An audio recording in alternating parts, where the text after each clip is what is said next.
Okay, I'm going to hit mute. And that protects the integrity of our recording. Thank you all for being with us tonight for the Musselburgh Hat. I'm enthused that you're enthused and excited to participate. I like the idea that this is just kind of a little one-up class, and I think it's something that we can really give you some vital tips on to be successful and to really get launched quickly with your project and save you just some of those frustrations that often occur when beginning a project.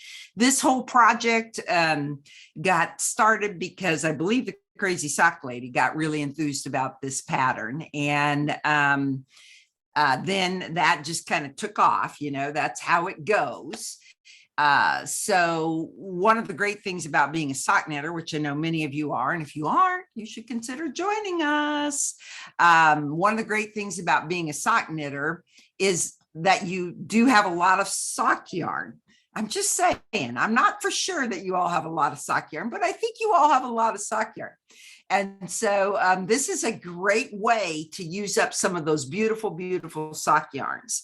One of the nicest things I like about Jessica's Lazy Bee sock yarns, which you know that I like it a lot, as many of you do, is it's got generous yardage, which really helps with this hat. In making the hat. And so I'm going to show you some yarns at the end that I would also recommend that would make for a great Musselburgh hat. And in fact, I even have a preview of a new yarn we're going to carry.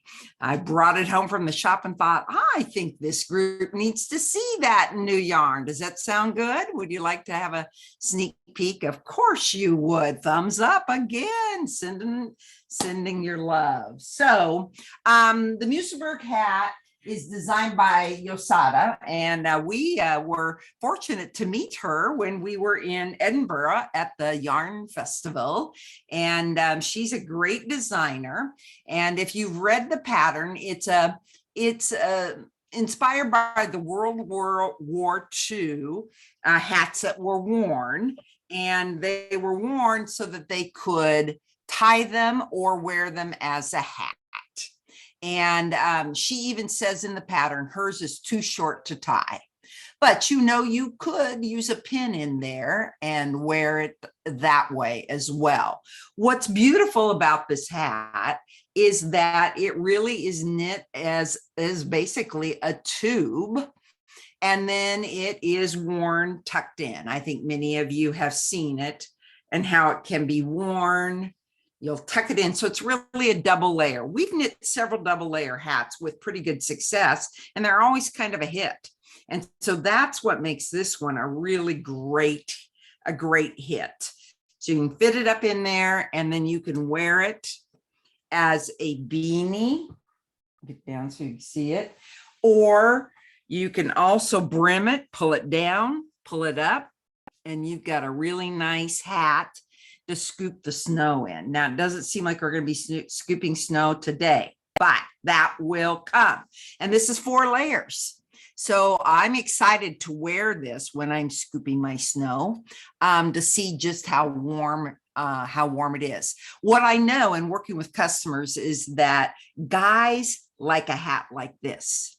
So it's often hard to find a really good pattern that guys will like. I have people knit them and knit other things, and they're like, well, they don't like it. They don't like it. They don't like it.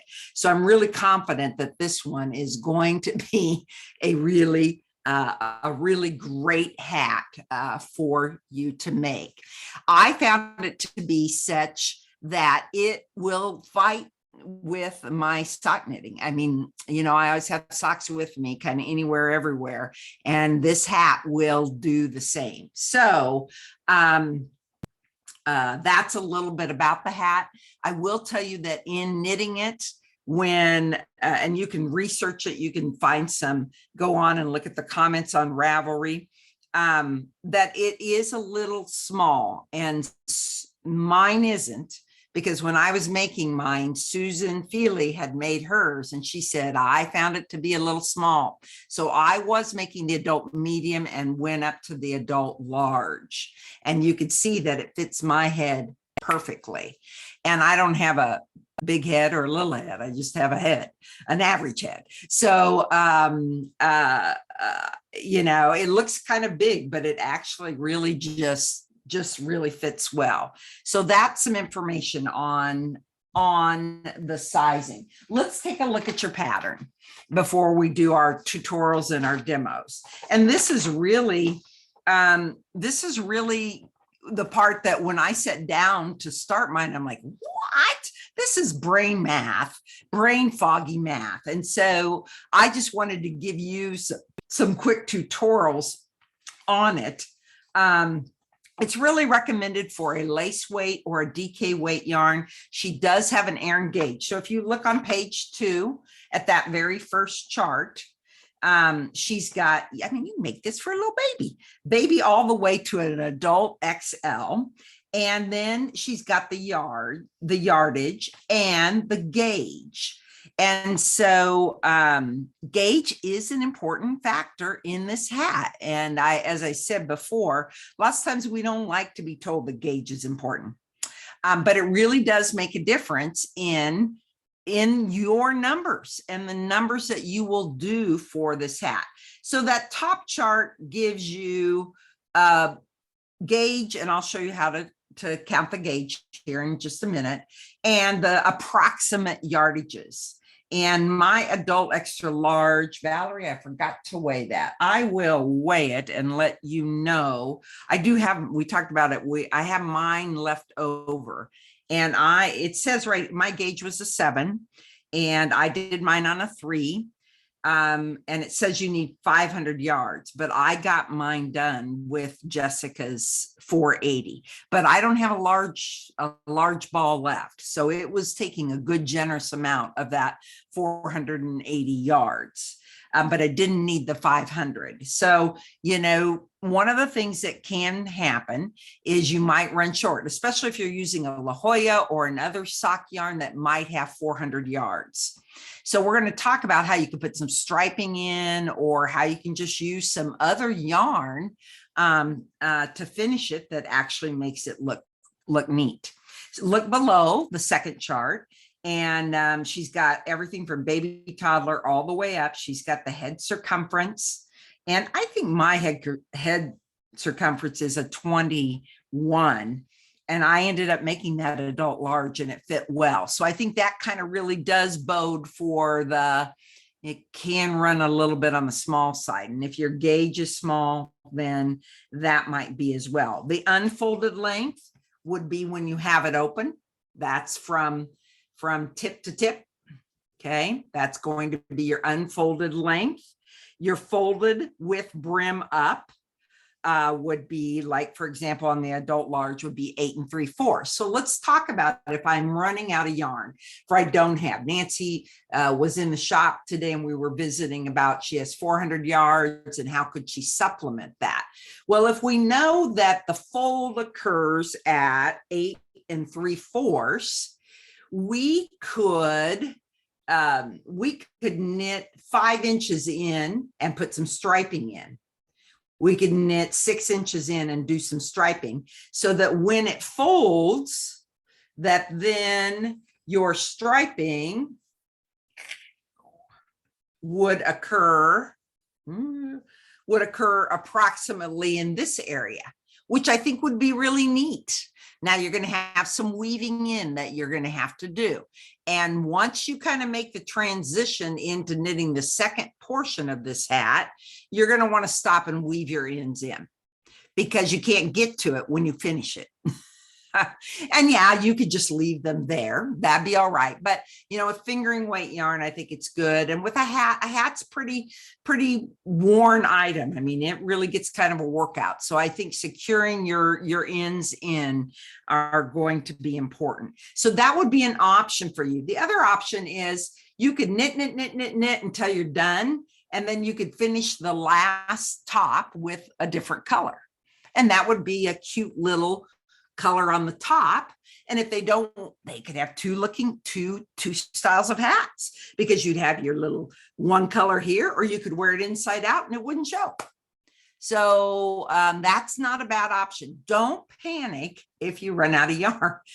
You're not going to want to rip this out, okay? Because you're going to be going at it and doing it. So that's what those charts mean.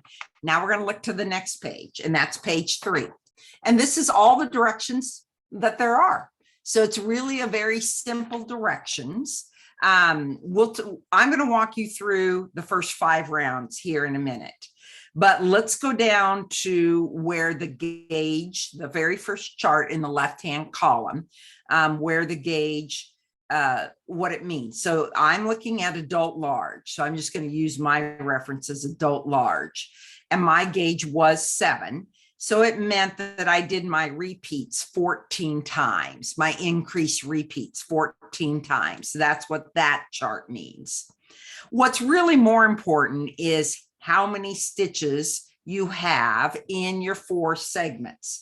So this hat, if you look at the top, has 4 segments. Do you see that? Okay. So what she's referring to there is that this segment has 32, this one has 32, this one has 32, and this one has 32. So I didn't really pay attention to that first chart because I was working to get to 32 stitches anyway. Does that make sense? I mean, the first chart just refers to how many times you should do the increases, but you don't really have to worry about that because you'll want to get to 32 or 30 or 26. And again, you've got to stop and measure your gauge, which we'll show you in a minute. And then you will follow the next steps, which we will come back to. Okay. So just keep that for now. Let's go with where we're at. We are going to, you've got to get started in the round. And so I'm going to show you the video. I will show you a demonstration as well, but I'm also going to show you the video I recommend for Emily Ockers, and she refers to this in the pattern, Emily Ockers circular cast on. Are any of you crocheters and have done the magic ring? Okay, that's what this is. Only we're going to get it on your needle. Susan Feely shared with me the chili dog, this chili dog gal. And she has some really nice tutorials, really nice, just quick and easy, simple to understand. And so for those of you that haven't been with me, we're going to do share screen, and there's a little bit of a lag for the share screen. So we're going to go, I'm just going to show you a brief part of this. We're not going to watch the whole thing. This is something you're going to go back and watch. So you'll go to the Chili Dog, and you don't have to do it now, but the Chili Dog's YouTube channel, and search for Emily Ockers Magic Circle. Okay, so let me go to share screen.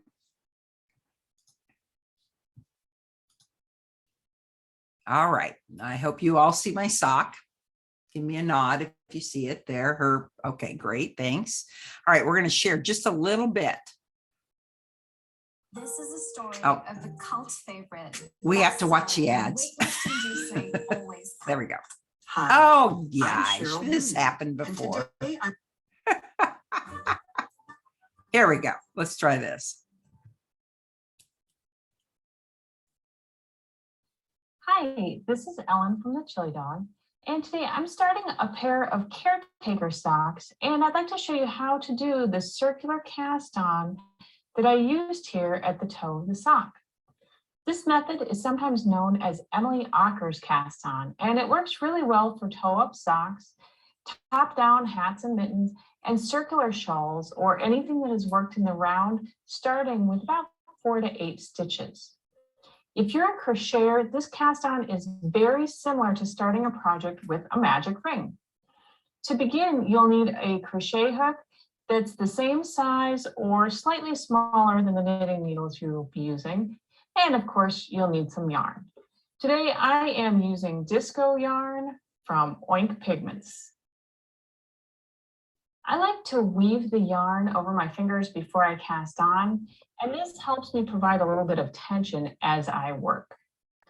So twist the yarn to make a ring and make sure to leave a tail here that is long enough to weave in later. And you'll notice that the yarn tail goes behind the working yarn. Then pinch where the yarns cross. And it can also be helpful to actually just loop that ring right over your middle finger. And then you can pull the yarn tail to tighten up the loop just a little bit. And this just helps so that the ring isn't flopping around as you're working. So now to begin casting on, we're going to put our crochet hook down through the ring to the left of the working yarn, under the working yarn, hook it and pull it through the ring. And to the left of the working yarn, under the working yarn, hook it and pull it through one loop. And now we've cast on one stitch. So to continue, take your hook, go down through the ring to the left of the working yarn, under the working yarn, hook it and pull it through the ring, to the left of the working yarn, under the working yarn, hook it and pull it through just one loop. And now we have two stitches. Down through the ring, under the working yarn, hook it and pull it through the ring, under the working yarn, hook it and pull it through just one loop. All right. So this Three is stitches. this is Down through the something ring, under Shut the her working down. yarn. All right. So that's just like our tutorials. That's something you can go and watch and watch and watch. Now I'm going to show you what I would recommend doing before you do it. Before you do it on your yarn that you would, wrong thing, that you would be using. Okay, are you seeing my camera? Nope. Stop. Try it one more time. Phone share. All right, there we go. Now are you seeing? Whoop. Do you see my fingers, hands, anybody? No? Huh. All right, well, maybe we won't be able to do that. Oh, we got to be able to do that. New share. Share. Okay. Here we go. All right, sorry. Now we're ready. Okay, in business now. Okay. What you want to do, and I won't be looking at you because I'm over here, but what you want to do is just get you a scrap yarn, get you a larger scrap yarn, and get yourself a crochet hook. And you know, it's nice if you have the right size, but don't sweat it if you don't. And you don't have to do this right now, just stay with me. But I'm a continental, so I'm going to tension it just like I tensioned it, as she talked about. And the really important thing for this is that you twist that loop backwards, okay? That you don't twist it this way.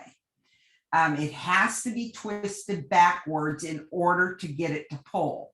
You're going to pinch it here. She talked about putting your finger in it, which is fine if you'd like to do that. I don't really find that I need to do that. You'll insert in the large loop, just bring it through so that you can start to create that loop and bring it through. Now I've got one stitch on.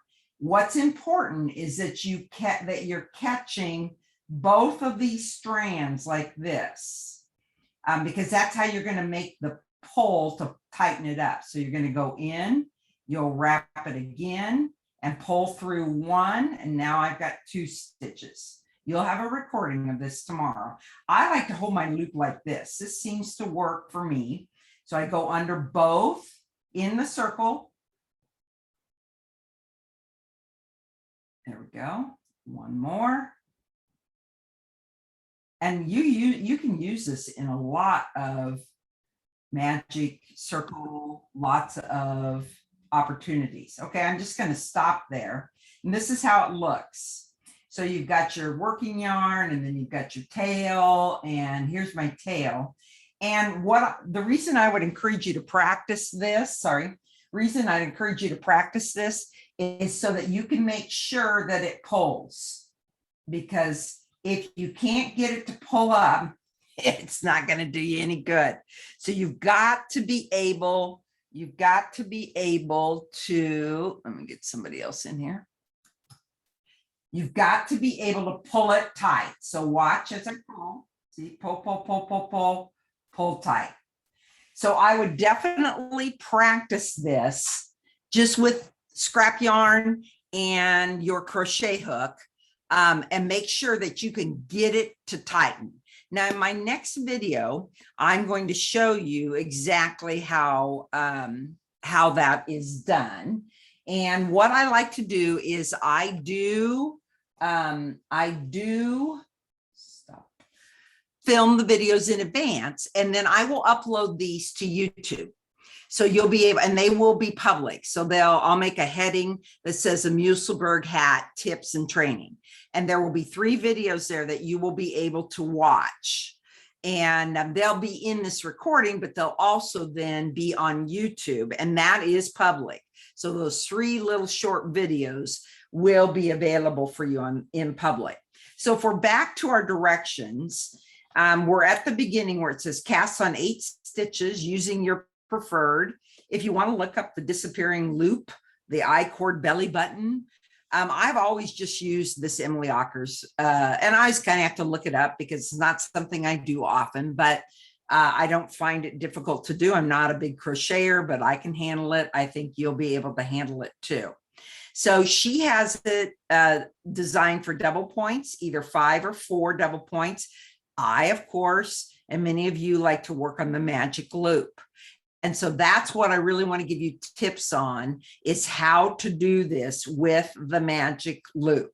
So we're going to watch this first little video, and then we'll come back and discuss it. Ockers circular cast on, or magic ring cast on.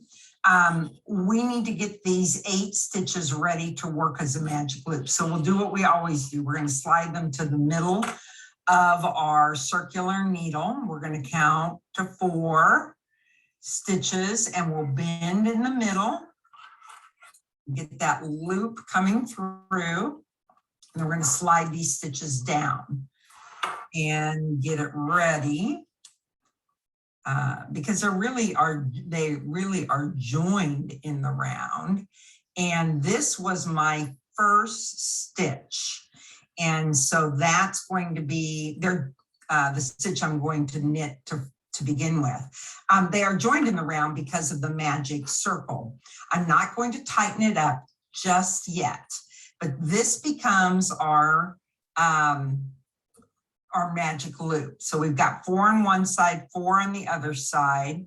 Here is my working yarn, and I would be ready to knit around. Now, the very first row of the Musselburgh hat states that you should knit front and back. But because I'm not working on a double point, I need to put my markers in. So it's okay for me to do just one plain round. Now, we're going to really recreate kind of a double point. And so this will be the beginning, knit 2, then we'll put a marker, that'll be the end of it like a double point, and the beginning of the next one, 1, 2, and so forth. So we'll bring our needle around, and we just leave our tail hang yet because we're going to cinch them up. So it's going to be a little bit loose, and we're going to knit the first stitch. knit the second stitch, tighten them up, and place a marker. Okay, then you'll knit the next stitch and the next stitch, and you finish those first 4 stitches. And then you'll turn it and do the same on the back side so that you've got your 8 stitches and your markers placed. So you knit 2, place a marker, knit 2. Okay. What was I going to say? So I put an additional round in here. So you can write that if you'd like to, kind of the pre-round before round 1 is just go ahead and knit 1 round. And knit 1 round and place your markers. You knit 2 stitches, place a marker, knit 2 stitches, turn for magic loop, knit 2 stitches, place a marker, knit 2 stitches, place a marker. 1 extra little round is not going to harm a thing, okay? And just get you a little further down. You know how every project is fussy to start with. And this one is especially fussy because of the whole circle and only 8 stitches and you're doing a magic loop. But I'm going to tell you, I got through mine really quickly to get to where I'm almost nearly ready to go round and round. So, and once you get to that point, you'll get tired of going round and round for a very long time until you can decrease. So you just got to kind of get through this first segment, which I'll show you mine here in a minute. All right, let's watch the next video. Once you've done your Emily. Oh, there we go. Okay, we've knit around and placed our markers. I did use the bigger markers. The little markers would work nicely. Sometimes I just like the bigger markers because they're easier to move from needle to needle. And now you can kind of see that I've got that that hole there that I haven't cinched up. Here is my tail. So let's watch the magic that happens. And we're kind of confusing magic loop with magic circle, but it's the same kind of thing. We don't want that much of a circle in our hat at the end. And so we're going to just give it a pull and really tighten it up. And that's okay to do now. See how that closed up so nicely. And you might even have to come back and give it another tug after we've done a few rounds. Now I'm ready to knit front and back, and I'll do that. And then I will have 16 stitches. And then we're going to talk about how we do our make ones and our make one right and make one left. Okay. So that was an example of how beautifully it was that we tightened up that circle. So that's why it's important you get that from the beginning, because you'll go to this work and then I've done it and I can't get it to pull. And it's because of that I didn't put my yarn behind the loop, which she explains beautifully in hers as well. Okay, now we're going to talk about, let's look at our pattern. So we need to knit front and back in each stitch, which I will have done. I'm not going to demonstrate that. I think you all are familiar with that. That gives you 16 stitches. So we're going to grow it real quick like that. Then you do a plain round. Round 2 is a knit round. And then you're going to do knit 1, make 1 left, knit 2, make 1 right, knit 1. And that's what I'm going to show you. Well, no, I did it already a little. All right. I have completed now through round 5, and I just want to talk you through a couple of things. It's going to be fiddly to begin with. It's important to just after kind of that first or second round to clip a removable stitch marker in there, because you can see that you kind of would find it easy to get lost as to your beginning. Eventually, you're going to be working in the round, and you'll have an actual marker here, and then you'll have a beginning of round marker here. And I like to put 2. I just use the same markers, but I put 2 in so that I know that that's my beginning of round. But we've got to work up and do our increases of our stitches. And so I did give this another yank. This is my magic circle. It really tightened up nicely. And so let's read the directions. We're going to work as a magic loop. I'm working on my 16-inch. This is I'm using a size 3 needle. I also, for yarn, am using the Harriet Fine, which is from Juniper Moon, and it's 75 baby alpaca, 25 nylon. So it's got a nice nylon. It actually can be used for socks.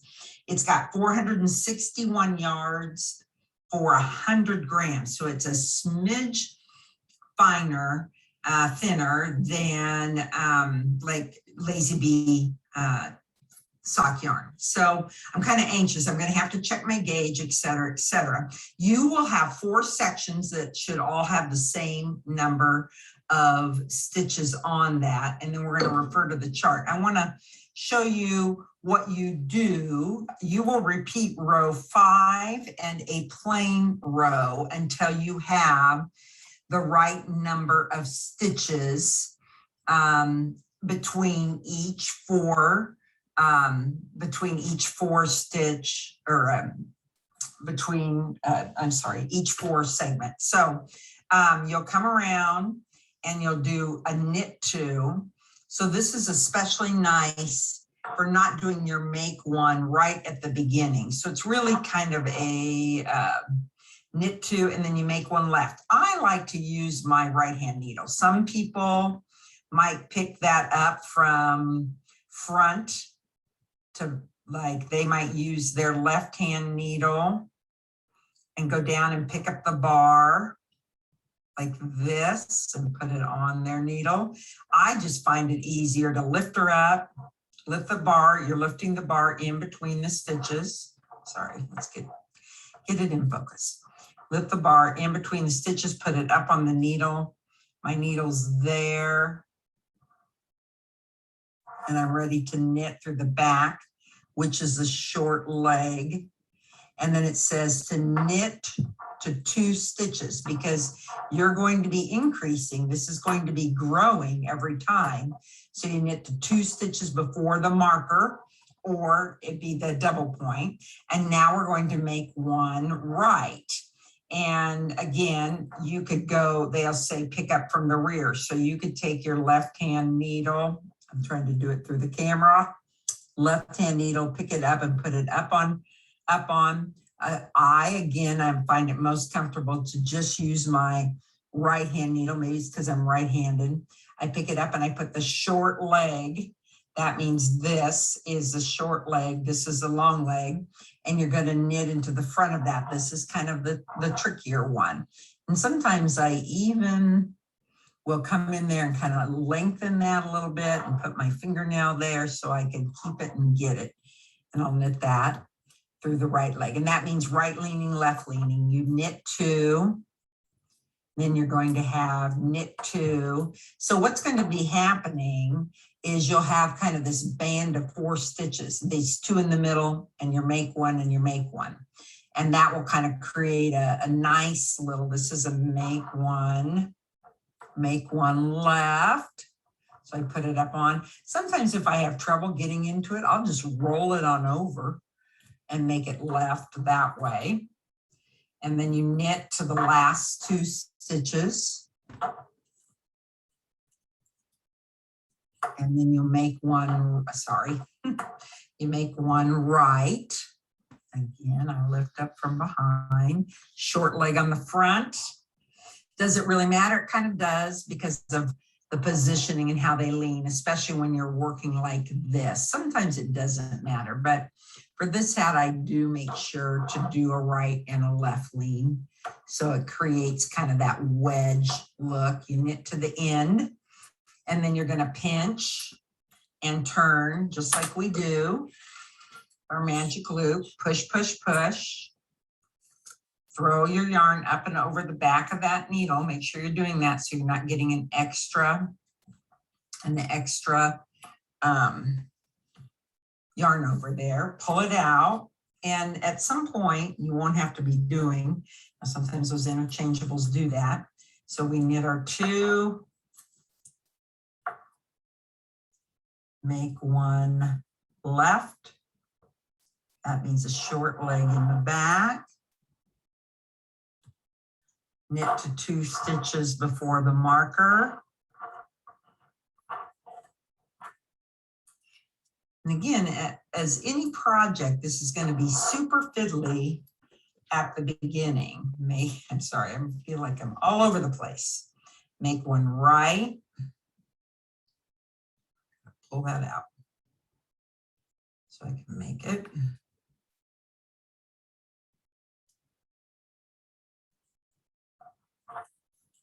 Slip your marker. We're ultimately going to be working to see how many stitches we have in these 4 segments, and that will determine our hat size. But what's going to be important to this is our gauge. And so I'm going to knit mine up here and get it a ways into the project so that we can then determine gauge, because we simply could not be able to determine that now. We just don't have enough. We couldn't get a ruler in there. You know, you just kind of have to trust a little bit, but gauge is important in this project. Okay, that is done. Again, you'll turn it, get to the front. And at this point, I probably will move that little removable marker up still, just so that I can have a reference until I can get to the point where I will just be going round and round. Okay, very good. I forgot to give my disclaimer that we're not really too professional. Sometimes we're out of focus on camera because we're trying to do this looking in the camera and then looking at our hands. So sometimes we're kind of all over the place. So, all right, now I want to talk to you a little bit about gauge while we're still in the screen share, and then we'll come back and we'll be able to take your questions and go from there. So let's look. Well, no, we did that. Let's go to the camera. And I got my, oh, look at that little Post-it note. Many of you have that little professional tool that I have given you for your former socks that we used to do. But I find this really helpful because 1 row's a increase, 1 row's a plain, one's an increase, one's a plain. You know, I was knitting this last night, getting close to 10 o'clock. That's my bedtime. And so I was knitting along. I'm like, I don't even know. I'm on an increase or decrease round. I can look right down on my note and I can see that I am on an increase round if you remember to flip it. We also like these little clips because it just kind of holds things in place. You're probably going to travel with this project. And so that's kind of a nice, as it gets longer and bigger, it's not that critical. But I'm almost done. I mean, I'm almost ready. And so let's go up close with this. One of the things I did, you know, you'll kind of get along here and you'll kind of think, I could check gauge. And I kind of gave it an eyeball and looked at it. And, but you've really kind of, I think I've got 28 stitches and I need to have 34 in each of my sections. Okay. So go ahead and go, you know, get up into the 20 or so, because you've got to have some fabric to be able to measure this.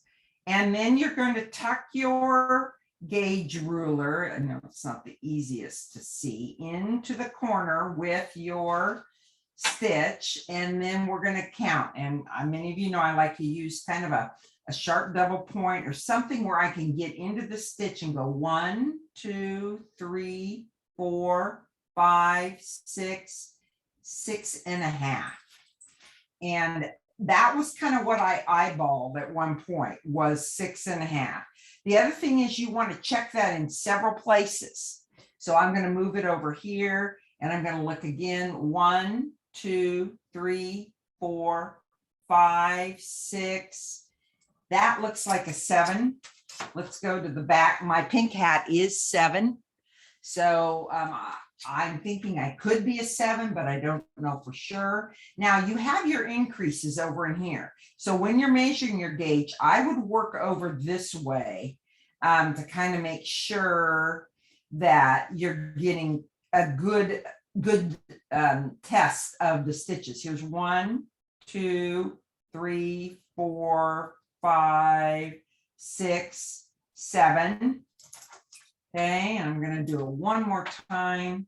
Oh, the other thing that is nice, I should have done this, is to pull it down off the needles. I'm a little short because I'm working on my magic loop, so I can't really get it loose, but that can sometimes, let's see, that can sometimes make a difference. If they're cinched up on that needle, then your gauge may read a little different. So here we are, 1, 2, let me look here. 1, 2, 3, 4, 5, 6, 6.5. So I'm going to have to make a decision. I'm reading 6.5. I'm reading 7. And so let's go back to your pattern and let's look at what now it tells you to do. So I'm going to say I'm 6.5. I'm going to go with 6.5. I'm kind of 7. I'm kind of 6.5. I know that I'm a loose knitter. And so because I'm a loose knitter, I'm not going to give that extra half a stitch. I think I'm going to be a-okay at the 6.5.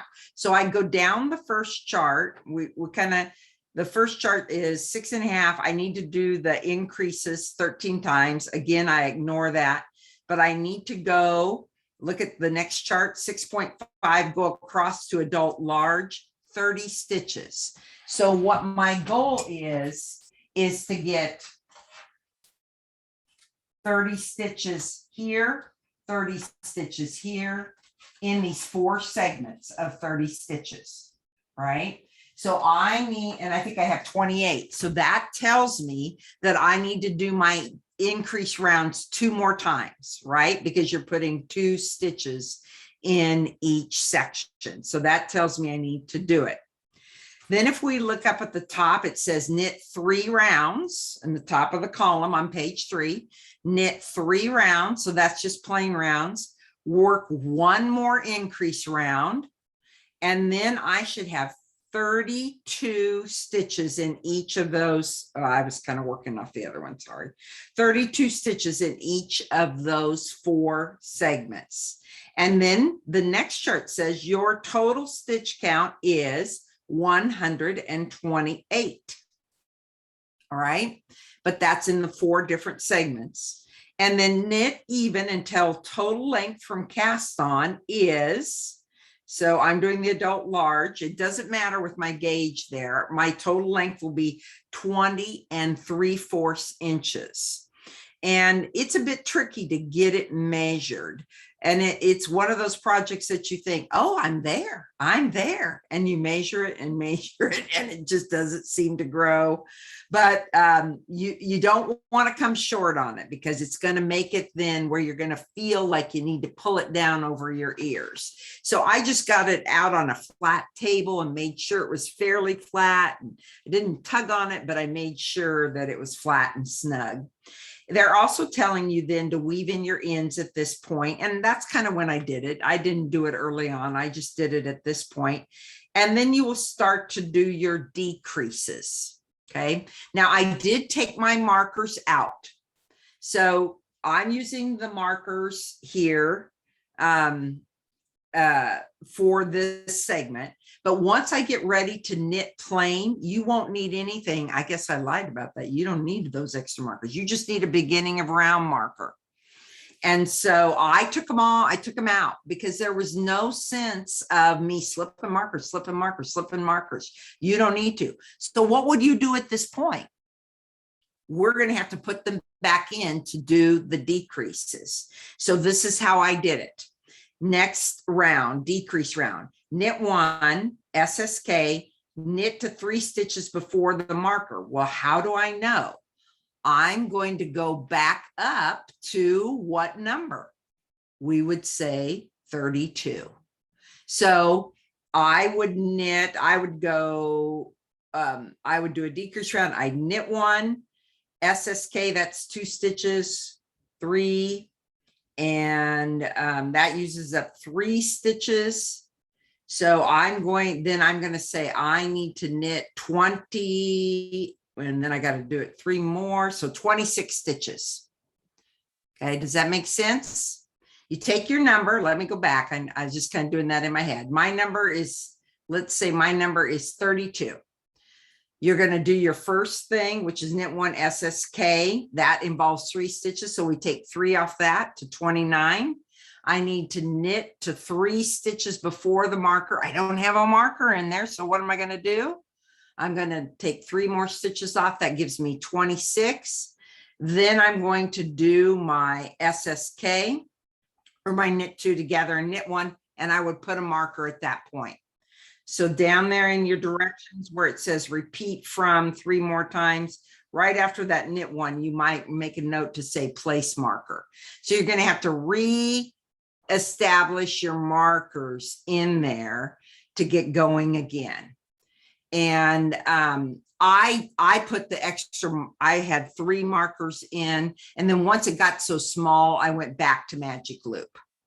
But as long as I could make it work on my 16-inch needle, then I went back to magic loop. And then you'll do kind of the same thing that we just did as far as building up.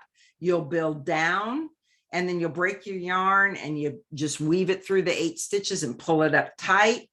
And I just kind of wove it in underneath the hat, just kind of took it in, tucked it in that center and wove it in then for that. And voila, you have a hat to wear. So your bottom looks the same as your top. All right, let's take your questions that you have and cancel. I had trouble with this the other night. How do I take you all up? Ask all to unmute. Okay, if you have questions, you can unmute yourself and wave at me. Yeah, unmute yourself, and then you can ask any questions that you have, and then we'll show you some fun new yarns. Sylvia? So the segment number includes those ones that are the markers. It's not between the 2 stripes or where you're decreasing or increasing. It's including the 3 and 3. That's right. That's Yeah, right, okay. Sylvia. Yep, that's right. So 32 stitches, 3 off of the front, 3 off of the back. Good question. Yes. Okay. Who else? Who else had a question? Somebody was waving at me. Oh, did you wet block it? Nope. Okay. I'm a steamer. I like my steam iron. So I just steam her up. It would work to wash it up, and honestly, I remember my son, oh my gosh, his hat was gross because his hair's gross. He's got a head of hair and it's oily. And then I'm like, take that hat off and let me wash it. So, eventually you are going to want to probably wash them. But I just steam blocked it and it seemed to work. Okay. Good question. Other questions you have? Gosh, that must mean that it made sense. Does it make sense? You feel pretty? Yeah, I think so. I tell you, you're going to love knitting it as much as you love knitting socks. For those of you that are doing socks, I think I have a little battle over which one shall I knit, because I always want to knit my socks. But this project, I'm a Starbucks drive-through girl, so it's in the car. And when I'm in the drive-through, this is usually when I'm knitting it and getting a round done on it. I will put a Musselburgh thread in our Ravelry group since we're not having a follow-up class, so that if there's any questions or anything, you can go ask it there in the Musselburgh, or share any tips or things that you discovered that you found helpful in doing the project.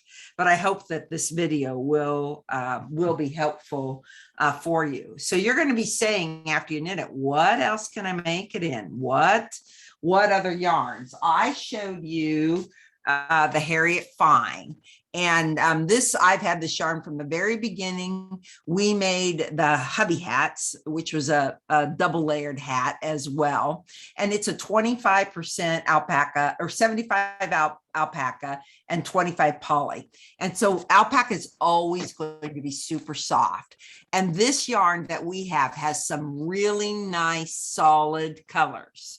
So if you don't want the variegate that comes with the socks or, a hand dye that has more variation, this is going to be, and alpaca is going to naturally have a little halo to it. And that's what I am using for mine. So you can check online. There's some really nice colors in that.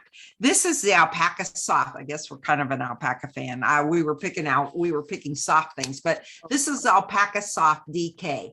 And this just would have a really nice, the twist on this is nice. It would make for a nice hat. And if you look on the pattern, so you say, well, DK gauge would typically be 5.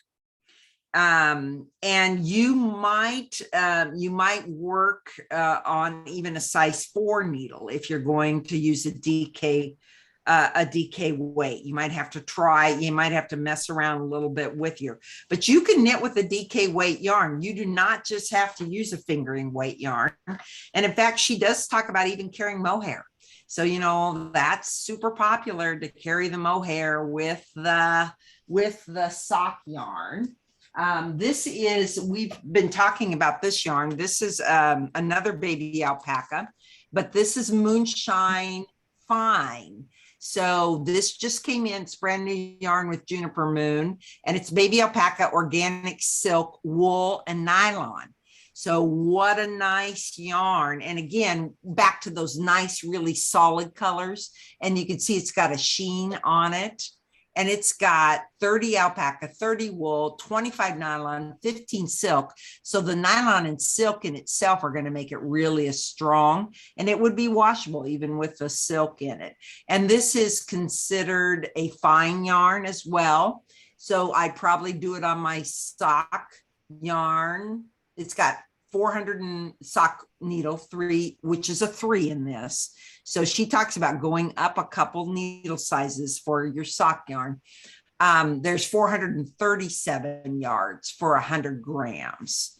So it could be a bit short. This might be something you would have to do a little of striping with, or those edge. And then if you want kind of more of a woolly product, this would be Rowan's, and this is their Valley Tweed, and this would give you kind of a tweedy look, which I think would be super neat. And there's 226 yards, so you would definitely need 2, and this is kind of a sport weight, so it's probably already right there at that needle size of a 3, but it would definitely give you that tweed look of a hat. And Valerie, you said you really enjoyed knitting with this yarn, and you made the D wrap as well.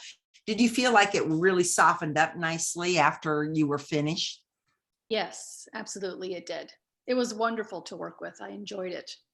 Yeah, some people kind of really shy away from it because you go and feel it, and it has more of a wool hand to it, but it really gives nice drape. And Susan Feely made a test sweater for me at the shop, and she was like, well, she's kind of didn't know about the yarn, didn't know about the pattern. And then she often will say to me, that was one of my favorite sweaters and my favorite yarns. So really some fun, nice tweed colors.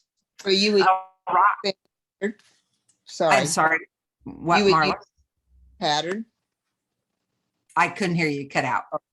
You would use the same pattern. Okay. Yeah, that's what's so beautiful about this pattern is you can use a variety of yarns. The gauge is the important part, and figuring out the number of stitches in between is what's important. She even does have an Aran weight on there, although she mentions that might be a little heavy. When you think about putting it inside each other, that would be heavy. That would be heavy. Now we have the morning walk hat that we made like crazy last year, which is very similar to this, except it's knit one, purl one. So if you don't like all that flipping back and forth, this is going to give you the same kind of hat with a sock yarn. And it's going to have that same slouch or pull up type of thing. So, all right. Are you ready? You have earned your treat tonight. We are super excited. You know that one of our favorite yarn companies is Blue Sky, and one of our very, very favorite yarns that we use from Blue Sky is Woolstock. And they are coming out with Woolstock Light. And so Woolstock Light, isn't it beautiful? Woolstock Light is a fingering weight wool. It's Highland wool. We're just getting used to it. It's 218 yards and it's 50 grams. So you need two. It will retail for right around $10. So a really nice price. I don't know if you could see, it's got a lovely hand to it. Really, really nice. Last I heard last week is it's on the boat. So I can't guarantee you when it's going to be here, as you know, all those things. And we're going to be using this for all kinds of things, but these are the colors that, okay. The four, and they match the Woolstock colors that we like so much. So we're super excited for this yarn. They have got some really tremendous patterns this fall. From time to time, we have good seasons and not so good seasons, and their season is just really, really great, as is Rowan's, as is Shabui's. I think they were all in lockdown, really putting a lot of time into putting together some really good patterns and some really good things, because every company has got some really nice things. So keep knitting fast, keep at it. And you're going to have a lot more things that you want to knit. Thanks to all of you that joined our Huscal. There's still time for you to do it. And as we've been talking, the Huscal is simple enough that you can do and still have time to do your other projects. And I watched a bit of the news before I got on. That's about all I watch, is a little bit of the 5:30. And gosh, I'm thankful for my knitting, and I'm thankful that we get to gather together. I'm thankful that we found a Zoom and that we can come together like this. I mean, we couldn't begin to have 30 people in the shop for a class. Our table only held 10 to begin with. And so many of you are participating from all over, allows you to just be done and kick your shoes up and do your magic circle and get to knitting on this hat. So any other questions? I'm glad Woolstock's on the boat. And yeah, it's on the boat. So he felt like it was,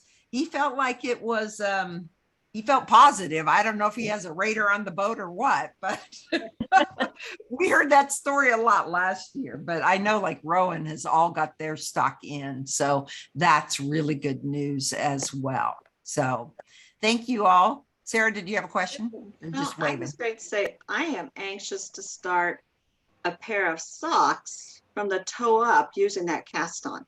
Sure. I've always done the Judy's Magic cast on, and I don't like it. There you go. I am anxious to start a pair of socks that I can use that cast on. So there you go. Always good things to learn. Thanks for sharing that. Okay. Enjoy your evening. Stay cool. Thanks for being on, and let us know how it's going. I'll put that thread up on Ravelry. I'll get these uploaded shortly here, and then tomorrow you'll get the link for this. All right, everyone. Thanks so much. Bye-bye. Bye. Bye-bye. thank you. You're welcome.